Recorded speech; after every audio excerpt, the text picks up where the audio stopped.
안녕하세요. 사연을 시작하기에 앞서 구독과 좋아요 부탁드려요.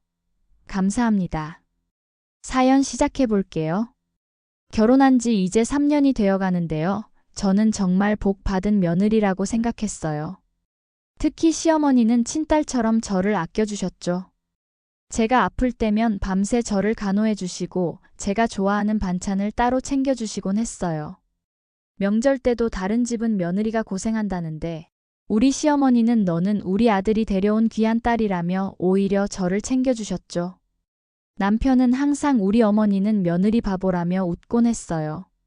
그런 시어머니를 위해서라면 뭐든 할 수 있다고 생각했어요. 시어머니께서는 동네에서 꽤 유명한 국밥집을 운영하고 계셨어요. 20년 넘게 한자리에서 한결같은 맛으로 단골 손님들의 사랑을 받는 곳이었죠. 식당 이름은 어머니 국밥이었는데 정말 그 이름처럼 어머니의 손맛이 느껴지는 곳이었어요. 시어머니는 새벽 4시에 일어나 직접 사골을 고아 육수를 내고 재료 하나하나 정성스럽게 준비하셨죠. 그 정성이 맛으로 이어져서 주말이면 줄을 서서 기다릴 정도로 인기가 많았어요.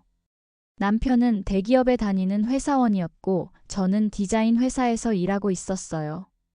시아버지는 중소기업 대표였는데 바쁘다는 핑계로 집에 잘 들어오지 않으셨죠. 사실 그때까지만 해도 저는 그저 열심히 일하시는 분이라고만 생각했어요. 시어머니도 남편의 바쁜 일정을 이해하고 묵묵히 식당을 운영하며 가정을 지키고 계셨죠. 그해 봄, 시어머니와 제가 점점 더 가까워지고 있을 때였어요. 어느 날 시어머니가 전화로 바쁜데 일손이 부족하다며 도와줄 수 있겠냐고 물으셨죠. 저는 망설임 없이 알았다고 대답했어요. 식당에 도착했을 때 이미 테이블마다 손님들로 가득 차 있었어요. 평일인데도 이렇게 붐빈다니 시어머니의 국밥이 얼마나 맛있는지 다시 한번 실감했죠. 시어머니는 주방에서 구수한 국물 냄새를 풍기며 바쁘게 움직이고 계셨어요. 저를 보자마자 반가운 미소를 지으셨죠. 어서 와, 이 앞치마 입고 테이블 서빙. 좀 도와줄래? 이 시어머니의 말씀에 저는 앞치마를 두르고 홀로 나갔어요. 주문이 끊임없이 들어왔어요. 손님들 주문을 받고 음식을 나르고 계산을 하느라 정신없이 바쁜 오후였지만 시어머니와 함께 일하는 것이 즐거웠어요. 시어머니는 주방에서도 가끔 저를 보며 웃어주셨죠. 우리 며느리 일 잘한다 하면서요. 오후 2시쯤 점심 손님들이 조금 빠지고 잠시 한숨 돌릴 때였어요. 그때였어요. 화려한 옷차림의 여자가 요란하게 문을 열고 들어왔어요. 진한 향수 냄새가 온 식당에 퍼졌고 눈에 띄는 화장과 지나치게 비싼 액세서리가 반짝였죠. 그 여자는 당당하게 걸어와 창가 자리에 앉았어요. 여자의 등장에 왠지 모를 불편한 감정이 들었어요. 저는 그 여자에게 다가가 주문을 받으려 했는데 그녀는 저를 쳐다보지도 않고 여기 주인 좀 나오라고 해. 라고 말했어요. 그 태도에 조금 당황스러웠지만 바쁜 시어머니를 불러들였어요. 시어머니는 항상 그렇듯 친절한 미소로 그 여자에게 인사하셨죠. 여자는 시어머니를 위아래로 훑어보더니 비웃음을 지었어요. 아, 당신이 사장이야? 그 말투에 뭔가 비꼬는 느낌이 느껴졌어요. 시어머니는 여전히 미소를 잃지 않으셨죠. 네, 맞아요. 무엇을 드시겠어요? 특선 국밥 하나 주세요. 근데 내가 입맛이 까다로워서 신경 좀 써야 할 거야. 알지? 여자의 말투는 점점 더 무례해졌어요. 시어머니는 주방으로 돌아가셨고 저는 다른 테이블을 계속 서빙했지만 계속 그 여자가 신경 쓰였어요. 뭔가 익숙한 느낌이 들었거든요. 그때 문득 생각났어요. 몇 달 전 시내에서 쇼핑하다가 우연히 본 여자였어요. 당시에는 그냥 지나쳤지만 그 여자가 시아버지와 함께 있었어요. 그때뿐만이 아니고 여러 번 시아버지와 함께 있는 걸 봤었죠. 하지만 확신할 수는 없었죠. 15분 후 시어머니가 직접 국밥을 들고 그 여자의 테이블로 향하셨어요. 손님, 특선 국밥 나왔습니다. 시어머니의 자랑스러운 얼굴을 보니 마음이 따뜻해졌어요. 그런데 갑자기 그 여자의 얼굴이 일그러졌어요. 이게 뭐예요? 당신 지금 나한테 장난치는 거예요? 여자의 목소리가 높아지자 주변 테이블의 손님들이 고개를 돌렸어요. 시어머니는 당황하신 표정으로 무슨 문제가 있으신가요? 라고 물으셨죠. 여자는 갑자기 마치 계획된 것처럼 자리에서 벌떡 일어나더니 소리를 질렀어요. 이런 쓰레기 같은 음식을 어떻게 손님한테 내놓을 수 있어요? 국물은 짜기만 하고 고기는 질겨서 씹을 수도 없고 나이 먹고 입맛이 어떻게 된 거 아냐? 그리고는 뜨거운 국밥을 시어머니 앞으로 확 엎어버렸어요. 끓는 국물이 시어머니 앞에 쏟아졌죠. 저는 급히 달려갔어요. 다행히 조금 튀긴 정도로 다치시진 않으셨지만 시어머니의 얼굴이 일그러지셨어요. 그래도 손님들 앞에서 참으려 하셨어요. 저는 그 여자의 얼굴을 마주했어요. 그 순간 번개처럼 기억이 스쳤어요. 맞아요. 몇 달 전에 본 그 여자가 맞았어요. 시아버지 차에서 내리는 모습을, 그리고 시아버지와 은밀하게 대화하는 모습을 본 적이 있었죠. 시아버지가 나중에 사업 파트너라고 소개했던 그 여자였어요. 갑자기 모든 퍼즐이 맞춰졌어요. 이 여자는 시아버지와 바람을 피우고 있었던 거였어요. 저는 이미 시아버지의 수상한 행동들로 의심하고 있었지만 증거는 없었죠. 늦은 귀가, 갑작스러운 출장, 주말 회식. 이제 다 이해가 됐어요. 하지만 이제 이 뻔뻔한 여자가 감히 시어머니께 이런 짓을 하다니요. 분노가 끓어올랐어요. 그러자 저는 거의 반사적으로 그 여자에게 다가가 힘껏 뺨을 때렸어요. 소리가 온 식당에 울렸어요. 당신 지금 무슨 짓을 하는 거예요? 제 목소리가 떨리고 있었죠. 식당은 순식간에 조용해졌어요. 여자는 충격받은 표정으로 뺨을 붙잡고 저를 쳐다봤어요. 너 그의 며느리지? 그 말에 저는 더 확신이 들었어요. 이 여자는 확실히 시아버지를 그이라고 말하고 있었어요. 네, 맞아요. 그리고 당신이 누군지도 알아요. 시아버지와 바람 피우는 여자 맞죠? 제 말에 주변에서 작은 탄성이 들렸어요. 일부 손님들은 휴대폰을 꺼내 녹화하기 시작했어요. 시어머니는 믿을 수 없다는 표정으로 우리를 번갈아 쳐다보셨어요. 무슨 소리니? 여자는 갑자기 비웃음을 지으며 말했어요. 그래, 맞아. 당신 남편은 나랑 1년 넘게 만나고 있어. 당신이 맨날 식당에만 있으니까 외롭다고 당신은 이제 매력 없는 늙은이라고 했어. 나보고. 젊고 예쁘다고 당신하고는 비교도 안 된다고 했다고. 시어머니의 얼굴이 하얗게 변했어요. 손님들 사이에서 웅성거림이 커졌죠. 저는 그 여자의 머리채를 잡고 싶은 충동을 억누르고 대신 그 여자의 뺨을 한 대 더 내리쳤어요. 지금 당장 나가세요. 다시는 이 근처에 얼씬거리지 마세요. 우리 가족 괴롭히면 가만두지 않을 거예요. 여자는 제 손을 뿌리치며 비웃었어요. 너희 가족? 뭐가 가족이야? 너희 시아버지는 이미 이혼 서류 준비하고 있어. 곧 나랑 재혼할 거라고. 이 식당도 팔아서 우리가 새 사업 시작할 거라고 했어. 당신은 이제 끝났어, 아줌마. 저는 닥치고 당장 나가요. 라고 소리쳤고 결국 다른 손님들이 도와서 그 여자를 밖으로 내보냈어요. 한 손님은 아줌마, 경찰 부를까요? 라고 물으셨지만 시어머니는 고개를 저으셨어요. 식당 문이 닫히자 시어머니는 갑자기 다리에 힘이 풀린 듯 의자에 주저앉으셨어요. 어머니 괜찮으세요? 저는 급히 냉수를 가져와 시어머니께 드렸어요. 시어머니의 눈에서는 눈물이 흘러내리고 있었죠. 30년을 믿고 살았는데 그날 오후 식당은 일찍 문을 닫았어요. 저는 시어머니를 모시고 집으로 돌아왔죠. 집에 도착하자마자 시어머니는 시아버지에게 전화를 걸었어요. 지금 당장 집에 와요.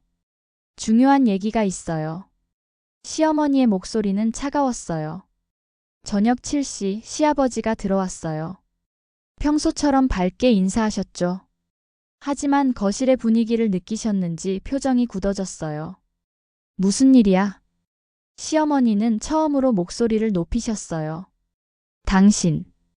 정말 그 여자랑 바람 피운 거예요? 심지어 우리 집, 우리 식당 팔아서 그 여자랑 사업한다고 했어요? 시아버지의 얼굴이 창백해졌어요. 무슨 소리야? 누가 그런 말을? 제가 나서서 말했어요. 오늘 그 여자가 식당에 찾아왔어요. 시어머니에게 국밥을 엎고 모욕했어요. 시아버지는 처음엔 부인하려 했지만 결국 모든 것을 인정했어요. 1년 전 사업 관련 모임에서 만난 여자와 가까워졌다고요. 하지만 이혼 이야기는 거짓말이라고 그냥 그 여자를 달래기 위한 말이었다고 변명했죠. 어떻게 그럴 수 있어요? 내가 뭐가 그렇게 부족했길래? 시어머니는 눈물을 흘리셨어요. 30년 동안 함께한 남편이 자신을 배신했다는 사실에 가슴이 찢어질 것 같았겠죠. 그날 밤 시아버지는 거실 소파에서 잤어요. 다음 날 아침 시어머니는 놀라운 결정을 내리셨죠. 이혼해요. 더 이상 당신과 살 수 없어요. 시아버지는 깜짝 놀라셨어요. 여보, 그게 무슨 말이야? 내가 잘못했어. 용서해줘. 다시는 그러지 않을게. 하지만 시어머니의 결심은 확고했어요. 30년 동안 당신만 바라보고 살았어요. 새벽부터 밤까지 식당 일하면서도 당신 뒷바라지하느라 힘들어도 한 번도 불평한 적 없었어요. 그런데 당신은 내가 늙었다고 매력 없다고 다른 여자에게 말했다면서요? 이제 끝이에요. 시아버지는 무릎을 꿇고 용서를 빌었지만 시어머니는 더 이상 마음을 돌리지 않으셨어요. 저와 남편은 시어머니 편에 섰죠. 남편도 아버지의 행동에 분노했어요. 아버지, 어머니가 평생 아버지를 위해 헌신하셨는데 어떻게 그럴 수 있으세요? 한 달 후 이혼 서류에 도장이 찍혔어요. 시어머니는 식당을 계속 운영하기로 했고 시아버지는 따로 아파트를 얻어 나가셨죠. 저와 남편은 시어머니와 함께 살기로 했어요. 시어머니가 많이 외로워하셨거든요. 그런데 이혼 후 2달이 지나자 재미있는 소식이 들려왔어요. 시아버지와 그 여자의 관계가 깨졌다는 거예요. 알고 보니 그 여자는 시아버지의 재산만 노리고 접근했던 거였어요. 이혼 후 시아버지가 생각보다 돈이 많지 않다는 것을 알게 되자 그 여자는 망설임 없이 떠났다고 해요. 시아버지는 갑자기 모든 것을 잃은 자신을 발견했어요. 가족도, 사랑하는 여자도, 심지어 사업도 위기에 처했죠. 그제서야 자신이 얼마나 어리석었는지 깨달은 것 같았어요. 그 즈음 시어머니에게도 변화가 생겼어요. 이혼 후 처음으로 자신을 돌보기 시작하셨죠. 머리도 염색하시고 예쁜 옷도 사 입으시고 심지어 취미 생활도 시작하셨어요. 수영을 배우고 친구들과 여행도 다니셨죠. 무엇보다 더 당당해지셨어요. 식당도 리모델링해서 더 현대적으로 바꾸셨고 메뉴도 다양화했어요. 어머니 국밥은 동네를 넘어 지역 맛집으로 더 유명해졌어요. 그렇게 6개월이 지났을 때 어느 날 시아버지가 식당에 찾아왔어요. 많이 수척해진 모습이었죠. 시어머니는 차가운 표정으로 시아버지를 바라보셨어요. 하지만 결국 식당 한쪽 테이블에 앉아 이야기를 나누셨죠. 저는 멀리서 지켜봤어요. 시아버지는 계속 고개를 숙이고 무언가를 말씀하셨고 시어머니는 가끔 고개를 저으셨어요. 나중에 시어머니께 여쭤봤어요. 시어머니는 살짝 웃으셨어요. 용서해달라고 하더구나. 다시 시작하고 싶다고.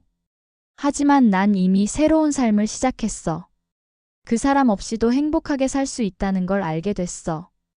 시아버지는 그 후로도 몇 번 더 찾아왔지만 시어머니의 마음은 변하지 않았어요.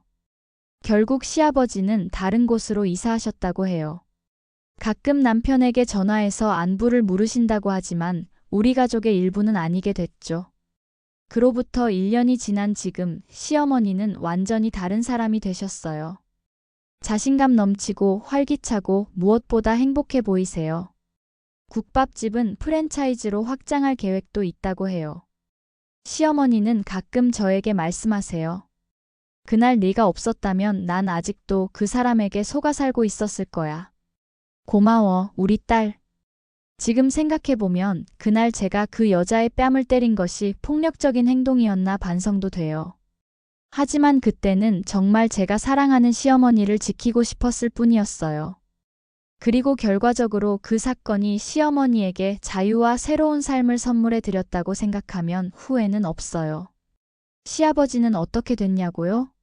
최근에 들은 소식으로는 사업에 실패하고 어려운 생활을 하고 계시다고 해요. 그 여자는 결국 다른 남자와 결혼했다는 소문도 있고요. 참 아이러니하죠? 진심으로 자신을 사랑하는 사람을 버리고 겉만 번지르르한 사람을 선택한 대가를 치르고 계신 것 같아요. 저는 이 경험을 통해 많은 것을 배웠어요. 진정한 가족의 의미, 자신의 가치를 알아주는 사람과 함께하는 것의 중요성, 그리고 때로는 인생에 큰 변화가 필요하다는 것까지요. 시어머니는 이제 제게 단순한 시어머니가 아니라 인생의 멘토가 되셨어요. 강인한 여성으로서 자신의 삶을 스스로 개척해 나가는 모습이 정말 존경스럽거든요. 그리고 무엇보다 진실은 언젠가는 반드시 드러난다는 것도 알게 됐어요. 시아버지의 비밀이 밝혀진 것처럼 우리가 숨기고 있는 모든 거짓말은 결국 빛을 보게 되는 것 같아요. 그러니 항상 정직하게, 진심으로 살아가는 것이 최선이 아닐까요? 이제 우리 가족은 새로운 시작을 했어요. 시어머니, 남편, 그리고 저. 서로를 더 깊이 이해하고 아끼는 가족이 됐죠. 가끔 힘든 일이 생길 때면 그날을 떠올려요. 국밥이 뒤집어지고 고함 소리가 오가던 그 혼란스러운 날을. 하지만 그날이 없었다면 지금의 행복도 없었을 거예요. 인생은 참 예측할 수 없는 것 같아요. 때로는 가장 힘든 순간이 가장 큰 축복의 시작점이 되기도 하니까요. 제 긴 이야기를 끝까지 들어주셔서 감사합니다. 구독과 좋아요, 알림 설정까지 잊지 마세요.